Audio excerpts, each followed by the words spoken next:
सर्वश्रेष्ठ है ज्ञानदान कहानी का नाम। बात बरसों पुरानी है।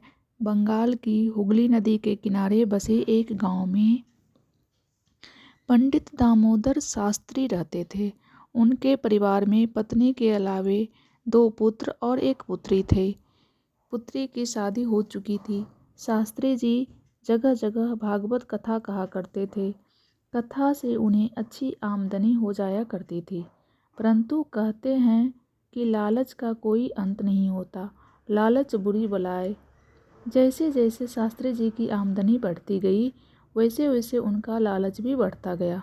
वे एक तरफ कथा कराने के बदले मनमानी रकम वसूलने लगे, तो वहीं दूसरी ओर वे ऊंचे ब्याज पर गरीबों को पैसे देते और उनसे खूब पैसे ऐंठते।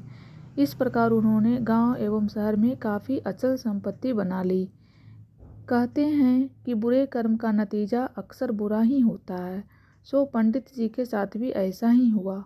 गलत तरीके से अर्जित पैसे से उन्होंने धन संपत्ति तो बना ली, पर अनुचित तरीके से कमाए पैसे पाकर उनके दोनों पुत्र जुआरी और शराबी बन गए। दोनों पुत्रों ने पढ़ाई भी छोड़ दी। घर में पैसे तो आते रहे, पर परिवार में संस्कार और सुसंस्कारिता का वातावरण नहीं रहा। घर में रह रहकर कलेश होने लगे। पंडित जी कथा वाचने का काम करते रहे, पर अब धीरे धीरे उन्हें अपनी गलती का एहसास होने लगा। उन्हें यह एहसास होने लगा कि उन्होंने गलत तरीके से पैसे कमाए, गरीबों को सताया, भागवत कथा के लिए मनमानी रकम वसूली और उनके इन्हीं कुकृत्यों के कारण आज उनके परिवार का बुरा हाल था। जो संपत्ति उन्होंने अर्जित की थी, उसे उनके जुआरी और शराबी पुत्रों ने बेचना और बर्बाद करना शुरू कर दिया। कहते हैं कि जो धन हम दूसरों को रुलाकर अर्जित करते हैं, वो धन एक न एक दिन हमें भी रुलाकर ही समाप्त हो जाता है। पंडित जी को अपनी करनी पर भारी पश्चाताप हुआ। वे भागवत कथा में लोगों को भागवत प्रेम और आदर्श जीवन व मानव जीवन की गरिमा, सेवा, संयम, सदाचार आदि की ऊंची ऊंची बातें कहा करते थे और दूसरों को उपदेश दिया करते थे, पर उनके स्वयं के जीवन में इन ऊंचे आदर्शों के लिए कोई जगह नहीं थी। जो लोग पंडित जी को पहले बड़े सम्मान एवं श्रद्धा की दृष्टि से देखते थे, वे भी अब उनका निरादर और तिरस्कार करने लगे। पंडित जी को अब मन ही मन भारी ग्लानि होने लगी। अस्तु वे प्रायश्चित के लिए तीर्थ यात्रा को निकल पड़े। महीनों पैदल चलकर वे प्रयाग, बनारस होते हुए हरिद्वार पहुँचे। हरिद्वार में कुछ दिनों तक तीर्थ सेवन करने के पश्चात वे तप करने की प्रेरणा से हिमालय की ओर चल पड़े। महीनों की यात्रा के बाद वे अंततः हिमालय क्षेत्र में प्रवेश कर पाए। रात्रि का समय था। हड्डियों को गला देने वाली तेज ठंडी हवाएं चल रही थी। पिछले 2 दिनों से उन्हें कुछ खाने को भी नहीं मिला था। उन्हें अब लगने लगा कि उनका जीना व्यर्थ है। रह रहकर उनके अपने कर्म उनसे सवाल करते और वे उन प्रश्नों के उत्तर देने में स्वयं को निरुत्तर पाते।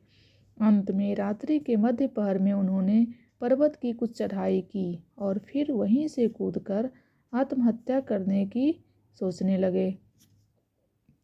उन्होंने जैसे ही छलांग लगानी चाहिए, वैसे ही उन्हें किसी अज्ञात शक्ति ने रोक दिया। आत्महत्या किसी समस्या का समाधान नहीं है पुत्र, और आत्महत्या करना ईश्वर की नज़र में एक बड़ा पाप भी है। उन्हें लगा जैसे कोई पीछे से उनसे ऐसी बातें कर रहा है। वे पीछे मुड़े, देखा सामने एक सन्यासी खड़े हैं। उन्हें देखकर पंडित जी समझ गए कि ये निश्चित ही हिमालय में तप करने वाला कोई महान तपस्वी है। पंडित जी की आंखों में जल भर आया। वे उन महात्मा के चरणों में मस्तक रखकर बिलख बिलख रो पड़े और बोले, महात्मन, मैं जीना नहीं चाहता। मैं अब घर भी नहीं जाना चाहता। या तो आप मुझे अपनी शरण में लेकर अपना शिष्य बना लें, अथवा मैं अपनी जीवन लीला समाप्त कर लूँगा। उन महात्मा ने कहा, पुत्र, भावावेश में कोई कदम उठाना अच्छी बात नहीं है। तुम्हें यदि सचमुच प्रायश्चित करना है तो अब तुम पवित्र जीवन जीने का संकल्प लो। जो जीवन तुम जी रहे थे वास्तव में वह पशुवत जीवन था। यह दुर्लभ मानव तन परमात्मा को पाने के लिए मिलता है। उन अज्ञात महात्मा ने उन्हें अपनी गुफा में ले जाकर सांत्वना दी, कुछ कंद मूल खाने को दिए। वहीं उन्होंने रात्रि विश्राम किया। हिमालय के दिव्य वातावरण को देखकर पंडित जी अभिभूत थे। अब वे भी वहीं रहकर तपस्या करना चाहते थे, पर महात्मा जी ने कहा, पुत्र तुम अभी वापस घर लौट जाओ। अभी तुम्हारे ऊपर परिवार की जिम्मेदारी है। देखो तुम्हारी पत्नी और तुम्हारे बच्चों का हाल बड़ा बुरा है। वे सब तुम्हें जगह जगह ढूंढ रहे हैं। जाओ, घर लौट जाओ।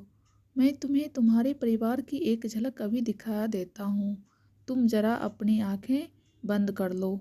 उन तपस्वी महात्मा ने उनके सिर पर हाथ रखा और अपने तपोबल से पंडित जी को उनके परिवार की एक झलक दिखाई।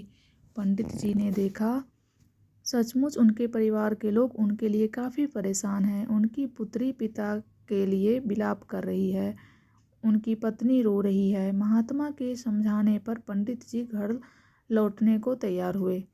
उन तपस्वी महात्मा ने उन्हें कुछ मंत्र दिए और घर पर नियमित संध्या वंदन करने को कहा। साथ ही उन्होंने यह सलाह भी दी, पुत्र भागवत कथा करना अच्छी बात है, इससे लोगों को सत्य प्रेरणा मिलती है, भगवान के प्रति प्रीति बढ़ती है। पर पुत्र एक बात याद रखना, ज्ञान बेचने के लिए नहीं है, बांटने के लिए है। ज्ञान का दान ही सर्वश्रेष्ठ दान है, क्योंकि ज्ञान पाकर व्यक्ति अपने जीवन के परम लक्ष्य को प्राप्त कर सकता है। इसीलिए अब तुम निस्वार्थ भाव से लोगों के बीच जाकर भागवत कथा संकीर्तन करो। इससे तुम्हें पुण्य मिलेगा और परमेश्वर का प्यार भी। उन महात्मा की ऐसी सत्प्रेरणा पाकर पंडित जी घर लौटे। अब वे नित्य त्रिकाल संध्या वंदन करते, नित्य यज्ञ करते, लोगों के बीच जाकर भागवत कथा करते और दक्षिणा स्वरूप जो भी मिल जाता उसी से अपना जीवन यापन करते। घर में कलह क्लेश की जगह प्रेम, सहिष्णुता, सदाचार व संस्कारपूर्ण वातावरण बनने लगा। उनके दोनों पुत्रों की शादियां हुई और वे भी अपना कारोबार करने लगा। दूर दूर तक पंडित जी की भागवत कथा और उनके सदाचार की चर्चा होने लगी। अब पंडित जी सचमुच भागवत कथा का मर्म समझ चुके थे और उन प्रेरणाओं को, आदर्शों को जो वे दूसरों को बताते थे, स्वयं के जीवन में भी जीने लगे। Thank you.